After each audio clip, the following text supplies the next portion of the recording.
오늘 은혜 받으실 말씀은 고린도전서 1장 10절, 17절, 18절, 27절부터 31절까지입니다. 고린도전서 1장 10절과 17, 18절, 27절부터 31절까지 다 같이 봉독하도록 하겠습니다. 형제들아, 내가 우리 주 예수 그리스도의 이름으로 너희를 권하노니 모두가 같은 말을 하고 너희 가운데 분쟁이 없이 같은 마음과 같은 뜻으로 온전히 합하라. 그리스도께서 나를 보내심은 침례를 베풀게 하려 하심이 아니요 오직 복음을 전하게 하려 하심이로되, 말의 지혜로 하지 아니함은 그리스도의 십자가가 헛되지 않게 하려 함이라. 십자가의 도가 멸망하는 자들에게는 미련한 것이요 구원을 받는 우리에게는 하나님의 능력이라. 그러나 하나님께서 세상에 미련한 것들을 택하사 지혜 있는 자들을 부끄럽게 하려 하시고, 세상에 약한 것들을 택하사 강한 것들을 부끄럽게 하려 하시며, 하나님께서 세상에 천한 것들과 멸시받는 것들과 없는 것들을 택하사 있는 것들을 패하려 하시나니, 이는 아무 육체도 하나님 앞에서 자랑하지 못하게 하려 하심이라. 너희는 하나님으로부터 나서 그리스도 예수 안에 있고, 예수는 하나님으로부터 나와서 우리에게 지혜와 의로움과 거룩함과 구원함이 되셨으니, 기록된 바 자랑하는 자는 주 안에서 자랑하라 함과 같게 하려 함이라. 아멘. 우리가 인사를 할 때는 얼굴을 보고 인사를 합니다. 반가움과 친근함의 표시입니다.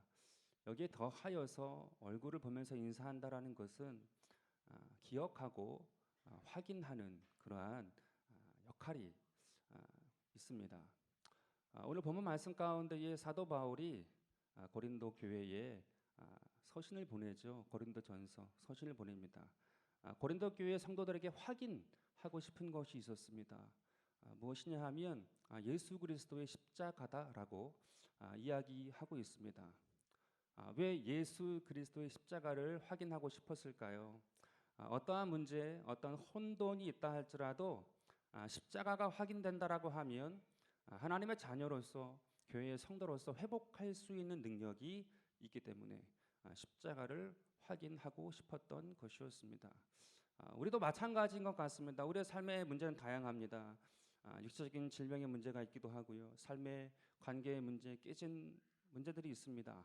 그리고 물질적인 큰 고통 가운데서 헤매이고 있는 그러한 분들도 있습니다. 그럼에도 불구하고 그 다양성의 문제임에도 불구하고 그 가운데 십자가가 있다라고 하면 해결의 실마리가 반드시 있습니다. 하나님께서 그러한 열쇠를, 영적인 열쇠를 우리에게 주셨다라는 것이에요. 더군다나 십자가가 발견된다라는 것, 그 삶 가운데 있다라는 것은 영적인 것이나 육적인 것이나 정신적인 것이나 그 삶 가운데 기쁨과 만족을 충분히 충만하게 누릴 수 있는 그 은혜가 항상 있다라는 것입니다. 따라서 사도 바울은 십자가가 피해야 할 것이 아니라 하나님의 능력이 머물게 된 즐거움이 됐다라는 거예요. 하나님의 능력이 내 삶 가운데 머물게 되어진 그 이유가 됐다라는 것입니다. 그래서 십자가를 낙으로 생각한 사람이 바로 사도 바울이 되었던 것입니다. 오늘 우리의 삶 가운데에도 피해야 할 것이 아니에요. 도망쳐야 할 것이 아니에요. 오늘 주님과 함께 하나님의 놀라운 영광에 나아가는 하나님의 귀한 백성들이 되기를 간절히 바라겠습니다. 그렇다고 하면 이 고린도 교회 가운데에 회복되기 원했던 십자가의 능력은 무엇일까? 첫 번째로 신앙의 출발입니다. 고린도전서는 영적으로 혼돈하여서 소란스러웠던 교회의 보낸 편지였습니다. 사도 바울은 그것을 알고 있었어요. 그러한 교회의 상황을 생각하고 십자가를 기억하라라고 보낸 것이었습니다. 왜 십자가를 기억하라고, 십자가의 은혜를 기억하라고 보냈을까요? 그 이유는 십자가가 신앙의 출발이 되기 때문에 그렇습니다. 오늘 본문 말씀이에요. 고린도전서 1장 10절인데요. 형제들아, 내가 우리 주 예수 그리스도의 이름으로 너희를 권하노니 모두가 같은 말을 하고 너희 가운데 분쟁이 없이 같은 마음과 같은 뜻으로 온전히 합하라고 얘기하고 있습니다. 같은 말, 같은 마음, 같은 뜻을 가지라고 사도 바울이 권고한 이유는 처음 받은 십자가의 은혜에 그것을 기억하게 되어지면 같은 말, 같은 마음, 같은 뜻으로 회복할 수 있기 때문에 그렇다라는 것입니다. 십자가, 처음 받은 십자가의 은혜로 돌아가자고 얘기하는 거예요. 이것은 첫사랑을 회복하자는 것인데 십자가가 출발점이기 때문에 십자가로 돌아가게 되어지면 사도 바울이 말한 같은 말, 같은 마음, 같은 뜻으로 하나가 될 수 있다. 첫사랑은 하나가 되게 하는 것입니다. 십자가의 은혜로 되돌아가는 것은 하나가 되게 하는 것이다라는 거예요. 그것을 구체적으로 사도 바울은 같은 말, 같은 마음, 같은 뜻으로 하나가 될 수 있게 하는 것이다라고 이야기하고 있는 것입니다. 따라서 십자가로 돌아가는 것은 처음부터 시작할 수 있다라는 것이에요. 십자가로 돌아간다라는 것은 다시 재기할 수 있다라는 것을 이야기하는 것입니다. 이사야 선지자를 아시죠? 이사야 선지자는 선지자들 중에서 가장 많은 메시아의 계시를 받은 사람이에요. 많은 주석가들이 그렇게 말합니다. 이 이사야는 왕족 중에 친족이었을 것이다. 왕족의 친족이었을 것이다라고 얘기해요. 우시아 왕 때부터 히스기야 왕 때까지 활동을 합니다. 아주 가까이서 선지자이면서 왕족의 친족이라는 그 직분을 가지고 그 관계성을 가지고 활동을 했을 것이다라고 성경을 보면서 예측을 합니다. 가까이서 왕들을 보았어요. 왕들의 활동을 보았고 그들의 생각을 보았고 그들의 삶을 보았습니다. 그런데 그 어떠한 왕도 끝까지 완전한 왕을 보지 못한 거예요. 그 마음 가운데 이 메시아에 대한 굉장한 열망이 있었던 것 같아요.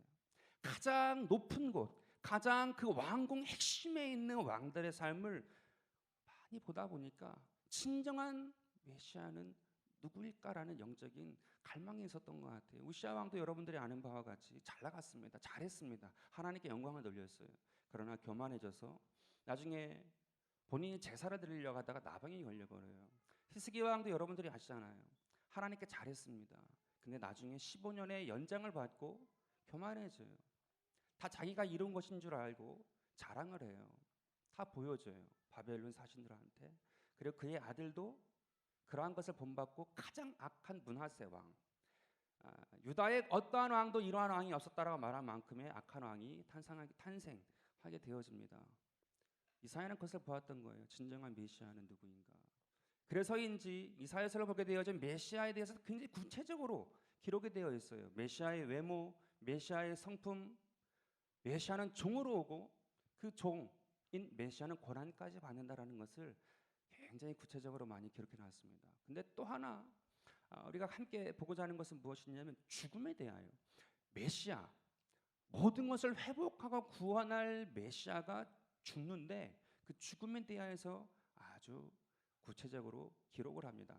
이사야서 53장 5절 말씀이에요. 그가 찔림은 우리의 허물 때문이고 그가 상함은 우리의 죄악 때문이다. 그가 징계를 받음으로 우리가 평화를 누리고 그가 채찍에 맞음으로 우리가 나음을 입었다고 얘기하고 있어요. 찔림, 상함, 징계, 채찍은 죽음에 관련된 거예요. 메시아의 죽음을 얘기하는 것입니다. 근데 이 53장 5절에서 그 죽음과 함께 이야기하고 있는 것이 무엇이냐면 우리의 허물 때문이고 우리의 죄악 때문이고 우리가 그 때문에 평화를 누리고 우리가 그 때문에 나음을 입었다라고 다 우리를 이야기하고 있어요. 여러분, 우리라는 것은요, 저와 여러분이에요. 나와 너가 전혀 그 누구도 십자가에서 숨을 수 없다라는 것입니다. 그 한 사람도 십자가에 숨을 사람은 없다. 십자가의 빛 가운데서 숨을 사람은 없다라는 것을 그 죽음 가운데서 이야기를 하고 있어요. 이사야는 그것을 기록할 때 그게 십자가 죽음인지는 몰랐을 것입니다. 그러나 메시아가 죽는 그 현장 가운데 있는 그들은 거기만 있는 사람들이 아니라 모든 사람이다. 한 사람도 예외 없이 숨길 수 없이 다 있다라는 것입니다. 신약성경 사도행전 2장 23절에 보게 되어지면 베드로가 이것과 동일한 메시지를 전하게 되어집니다. 2장 23절에 이렇게 이야기를 해요. 그가 하나님의 정하신 뜻과 미리 아신 대로 내준 바 되었거늘 너희가 법 없는 자들의 손을 빌려 못 박아 죽였다라고 얘기를 하고 있습니다. 여러분, 그 죽인 자들은 법 없는 자들이었어요. 로마인이었습니다. 그러나 베드로가 정확하게 지목해서 얘기하는 것은 무엇이냐 하면 그들의 손은 빌렸지만 너희의 의지로 너희가 그들의 손을 빌려서 죽였다라는 거예요. 즉 한 사람도 예외 없이 그 죽음에 관련되어 있다라는 것을 이야기하고 있는 것입니다. 한 사람도 예외 없다라는 거예요. 한 사람도 숨을 수 없다라는 것이. 그러므로 말미암아 모든 사람들은 그 용서의 보혈의 은혜를 입어야 된다라는 거예요. 여러분 십자가라는 것이 무엇이냐 하면 새로운 출발을 얘기하는 것이고 신앙의 출발을 말하는 것입니다. 내 삶에 어디까지 가 있는 어떠한 모습, 어떠한 위치, 어떠한 이름, 어떠한 자리에 있다 할지라도 십자가가 그 삶 가운데에 나타나게 되어지면 우리는 다 죽인 자고 그 분의 보혈로 말미암아 씻김 받지 아니하면 어쩔 수 없는 인생이다라고 이야기하고 있는 것이에요. 그래서 우리의 출발이 될 수 있는 것입니다. 우리의 시작이 될 수 있는 거예요. 그 어떠한 사람도 없는, 그 어떠한 높음이나 낮음도 없고 어떠한 강함이나 약함도 없이 그 십자가 안에서는 같은 말, 같은 마음, 같은 뜻으로 함께할 수 있다라는 것입니다. 예전에는요 제가 40대 이제 30 후반이나 40대 초반까지는 그랬던 것 같아요. 낮에 이렇게 집에 있지 않잖아요. 새벽에 나가고 밤에 이렇게 사과가 있으면 명절 지나게 되어지면 또 사과가 이렇게 많이 있잖아요. 그러면 사과를 하나를 꺼내 가지고 냉장고에서 그냥 다 깎았어요. 그러니까 위에서부터 아래까지 동글동글 끊어지지 않게 깎아야지 하면서 이렇게 깎아가지고 그거를 그냥 우걱우걱 다 그냥 먹었습니다. 남기지 않고. 근데 요즘에는 사과를 이렇게 하나 꺼내면 깎지 않아요. 껍데기를 이렇게 삼각형으로 이렇게 잘라요. 그리고는 잘라낸 것만 깎아요. 그리고는 먹습니다. 이게 나이를 느끼는 거죠. 벌써 사과 먹는 거 하나에서부터 소화를 못 시키는 거예요. 그러니까 한 2개 먹고 3개 먹고 이제 냉장고에 넣는 거죠. 껍질을 깎지 않고 그 삼각형의 모양만 깎아서 먹고 다시 넣는 것입니다. 근데 다음 날 되어서 그 사과를 먹잖아요. 그러면 전날하고 맛이 다르지가 않아요. 똑같아요. 부위도 달라요. 날도 지났어요. 그럼에도 불구하고 그 맛, 거기서 느낄 수 있는 것은 동일해요. 여러분 십자가가 다 다른 것 같지만 십자가의 그 은혜의 깊이에 들어가게 되어지면 동일합니다. 하나가 될 수 있는 거예요. 그래서 우리 가운데 예수 그리스도가 항상 중심 가운데 있어야 되는 이유는 우리는 어떠한 목적으로 모인 어떠한 유익을 위하여서 또 어떠한 우리의 자랑을 위해서 모인 그런 클럽이 아니잖아요. 십자가의 은혜가 우리 삶 가운데 흘러 넘칠 때에 그 삶 가운데 하나님이 허락하신 그 생명을 가지고 다시 시작할 수 있는 기쁨이 있는 거예요. 다 동일하게 출발할 수 있는, 다 동일한 마음을 가지고 함께 할 수 있는, 다 함께 주님을 향하여 찬양할 수 있는 능력과 은혜가 거기 있기 때문에 그런 것입니다. 여러분 십자가가 중요한 이유가 있어요. 또 십자가를 우리가 생각할 때에 중요한 것이 있습니다. 무엇이냐 하면 십자가에 관하여 아는 것이 아니라 십자가를 알아야 돼요. 여러분 십자가에 관하여 아는 것이 무엇입니까? 십자가는 가장 흉악한 죄인들이 달리던 틀이었잖아요. 그리고 가장 흉악한 죄인이 죽임을 당하는 겁니다. 그리고 십자가는 예수님이 달렸다는 것을 우리가 알고 있어요. 이건 십자가에 관하여 아는 거죠. 그러나 십자가를 아는 것은 무엇이냐 하면 십자가의 그 형틀에 달릴 사람이 나라는 것을 아는 것이고 그 흉악한 사람이 나라는 것을 깨닫는 것이고 십자가에 달리신 예수 그리스도는 나의 묻은 죄 때문에 그분이 아무 이유 없는데 거기 있다라는 것을 깨닫는 거예요. 그러할 때 우리의 삶 가운데에 십자가를 아는 사람이 되어져요. 그러할 때만이 우리가 처음에 첫사랑에 또한 함께 나아갈 수 있는 신앙의 출발을 경험하는 그 놀라운 영적인 은혜를 누리는 거예요. 여러분 십자가의 은혜가 있을 때만이 그 공동체, 그 가정, 그 모든 신앙으로 매여 있는 것 가운데에 능력이 나타나는 거예요. 왜냐하면 십자가가 함께 나타난 그 공동체 가운데에는 긍휼이 여겨요. 나도 죽을 수밖에 없는데 살았다라는 그 깊은 은혜를 마음 가운데 닿았거든요. 그래서 그 마음이 닿은 사람은 십자가의 은혜가 마음에 경험된 사람은 자기가 자기를 알기 때문에 다른 사람을 볼 때에 긍휼히 여길 줄 알아요. 너도 그 은혜로 말미암아 살아야 되는 사람이라는 것을 알고 있는 거예요. 그래서 그러한 공동체는 회복이 있는 거예요. 그래서 그러한 가정은 기쁜 거예요. 그러한 모임은 은혜가 있는 거예요. 여러분, 오늘 우리의 삶 가운데에 우리 작년곡으로 함께 모였지요. 아이를 키우고 40대의 시간을 보내면서 직장 생활을 하면서 오늘 이 시대에 한국에서 살아간다는 것이 쉬운 것 같지는 않습니다. 변화도 많고 어려운 것도 많고 높낮이도 너무 많고, 그럼에도 불구하고 우리 가운데 이 십자가의 은혜를 기억하고 나아갈 때에 무너지지 않습니다. 그 사람 가운데는 희망이 있고 소망이 있는 것입니다. 그리고 가는 곳마다, 함께하는 곳마다 위로를 경험해요. 너도 불쌍한 영혼이구나. 이거는 막 자기를 막 어떻게 해야 하는, 자포자기하는 그 은혜가 그런 것이 아니에요. 우리 가운데에 그 은혜로 함께 긍휼히 여기고 함께 갈 수 있고 함께 기도할 수 있는 그 능력이 거기에 있기 때문에 그런 것입니다. 여러분, 십자가가 신앙의 출발이에요. 오늘 이 은혜로 우리가 다시금 나아가는 그 역사가 있게 되길 간절히 바라겠습니다. 두 번째로 우리가 십자가로 알 수 있는 것은 무엇이냐면 십자가는 축복의 씨앗이 된다라는 것입니다. 여러분, 신앙 안에서 우리가 누리는 기쁨, 이 응답은 복음이라는 씨앗이 심겨졌기 때문에 그래요. 복음은 심겨지게 되어지면 거기서 생명을 드러내게 되어집니다. 마찬가지로 이 사도 바울은요, 이 십자가의 은혜가 축복의 씨앗이었습니다. 오늘 본문이에요. 고린도전서 1장 17절 18절에 이렇게 말씀합니다. 그리스도께서 나를 보내심은 침례를 베풀게 하려 하심이 아니요 오직 복음을 전하게 하려 하심이로되 말의 지혜로 하지 아니함은 그리스도의 십자가가 헛되지 않게 하려 함이라. 십자가의 도가 멸망하는 자들에게는 미련한 것이요 구원을 받는 우리에게는 하나님의 능력이다. 여러분, 사도 바울은 다양한 은사와 풍성한 가르침을 할 수 있었기 때문에 바울파를 세울 수 있는 사람이었습니다. 자기의 모든 것을 따를 수 있는 그러한 팔을 세울 수 있는 그러한 사람이었어요.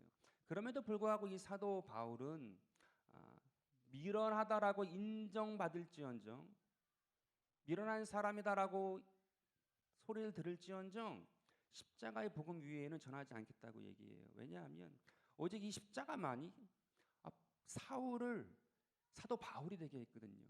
살인자요, 폭행자요, 핍박자였던 이 사울을 십자가만이 사도 중에 사도요, 이방인의 사도요, 하나님의 사도로 바꾸어준 유일한 하나님의 증거였기 때문에 그랬던 것입니다.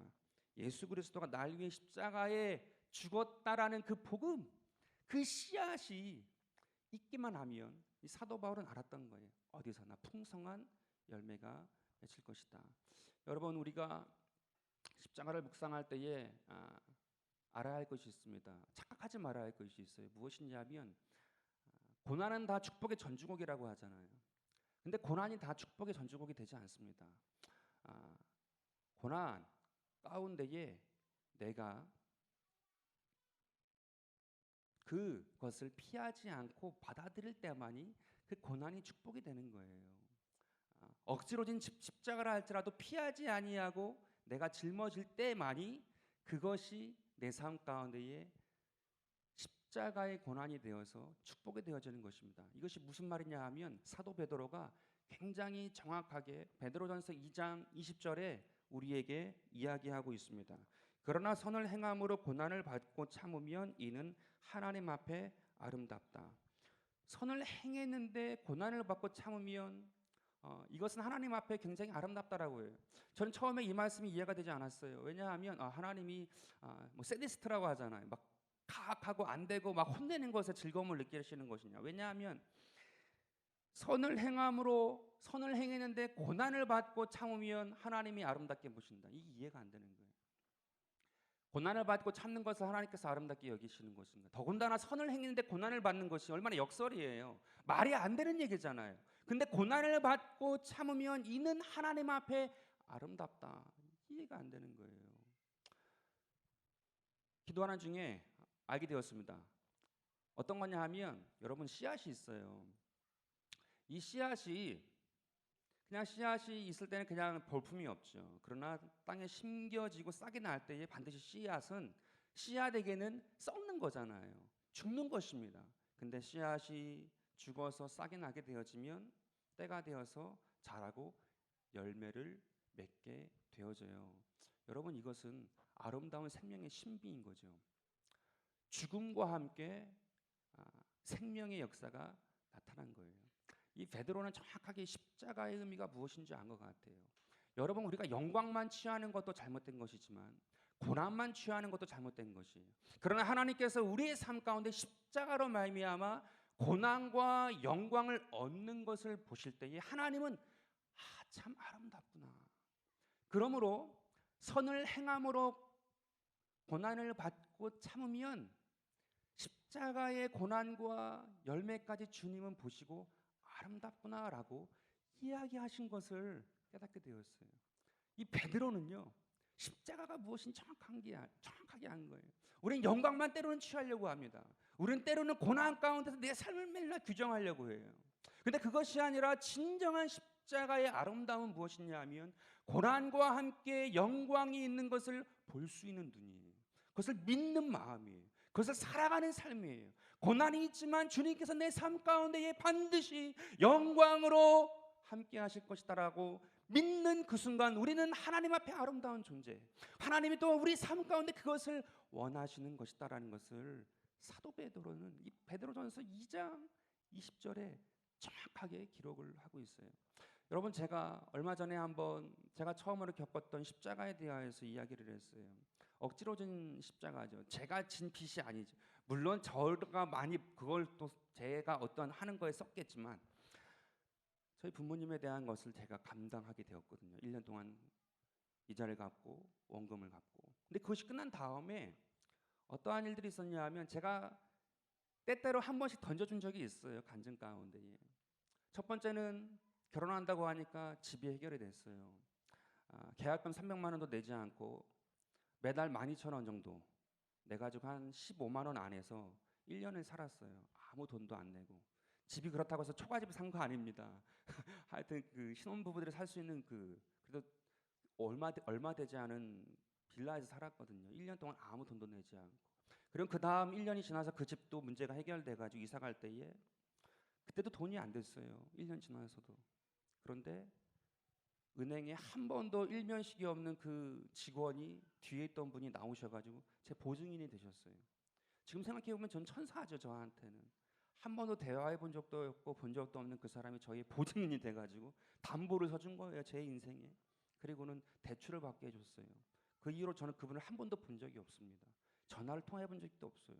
그냥 이유 없이 저의 담보가 되셔가지고 돈을 받아서 집 이사할 수 있게 해주셨어요. 은행에서. 국민은행에서. 그리고는 또 얼마 후에 저희 집사람이랑 저랑 밥 먹다가 뭘 뽑았는데 그게 또 뭐 그 식당의 30주년 뭐 기념 행사에 1등이 됐다고 해가지고서 김치냉장고 가져가라고 그러고. 그런 스토리 안에서 돌이켜 보니까 그때는 몰라요.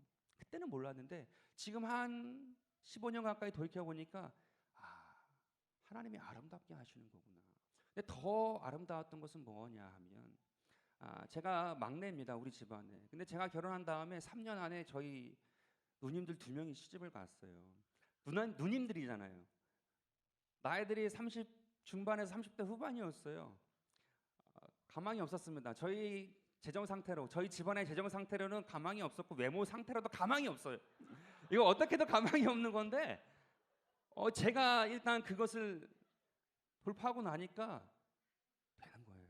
제가 나중에 생각을 했습니다. 야, 이거는 영적인 문제지 돈 문제도 아니었고 외모 문제도 아니었구나 라는 것을 깨닫게 되었어요. 여러분 하나님께서 아름답게 하시기 위한 그 축복의 씨앗을 가지고 계세요.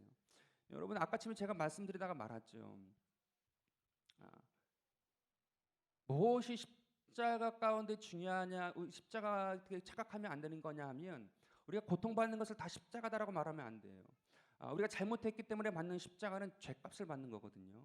근데 중요한 것은 뭐냐 하면 죗값을 받는 십자가라 할지라도 그 마음 가운데의 변화를 받아서 내가 감당해야 되고 피하지 않겠다라 책임지겠다는 그 마음을 갖고 나아가게 되어지면 십자가로 바뀝니다. 죗값이 십자가로 바뀌어요. 이게 어떠한 말이냐 하면 우리 가운데 결혼할 때 돈 보고 결혼할 수 있어요. 하나의 예를 드는 겁니다. 단편적인 예를 드는 거예요. 돈 많은 남편이나 돈 많은 아내 만날 수 있습니다. 그것을 보고 결혼을 했다라고 하게 되어지면 그 시댁이나 그 처갓집에 종속될 수밖에 없어요. 고난당할 수밖에 없죠.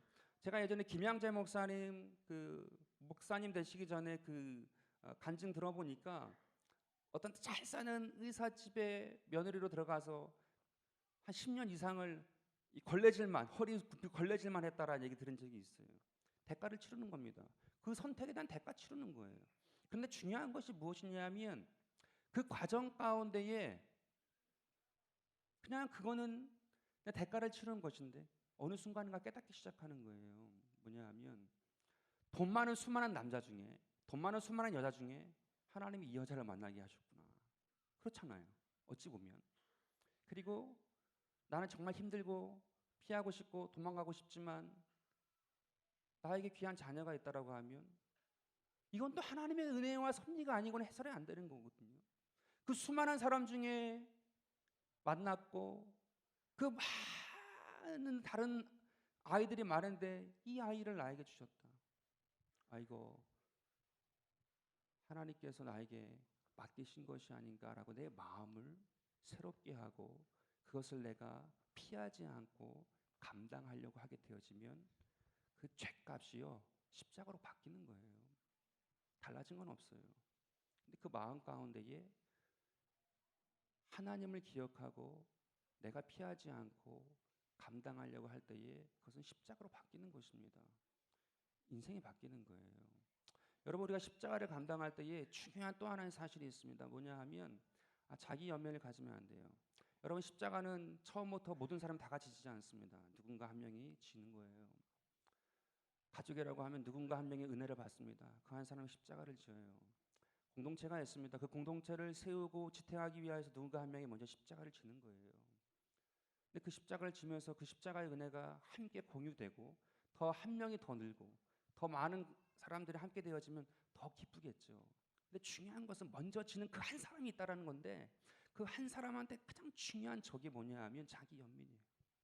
저도 제가 막내 아들, 막내인데 이제 주의 종이 무슨 돈이 있냐 전도사인데 내가 왜 이것을 엄마, 부모, 아버지 그 계획도 없고 그 맘대로 하고 그 무책임하게 했던 그것을 내가 왜 갚아야 되는가라는 마음 들었어요. 제가 아들이니까 갚아야지 그게 아니고요. 정말 피하고 싶더라고요.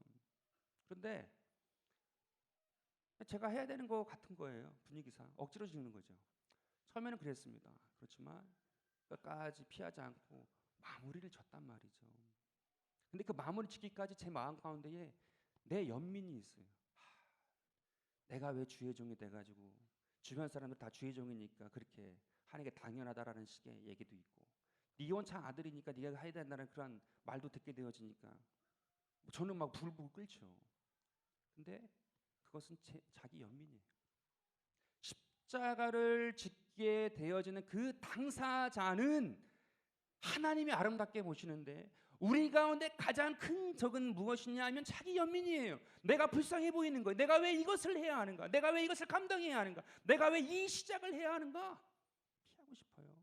그런데 그때에 그렇게 하지 아니하고 주님을 바라보고 그 십자가의 그 고난 가운데에 도망치지 아니하고 감당하게 되어지면 거기서 생명이 나타나는 거예요. 거기서 하나님께서 아름답게 보시는 거예요. 선을 행함으로 고난을 받고 참으면 이는 하나님 앞에 아름답다. 베드로는 정확하게 십자가의 의미를 깨달아 버린 사람이에요. 죽음조차도 십자가에서 거꾸로 죽었다고 하죠. 물론 예수님처럼 바르게 죽을 수 없다고 얘기했지만 저는요 이 베드로가 십자가의 깊은 은혜를 안 것 같아요.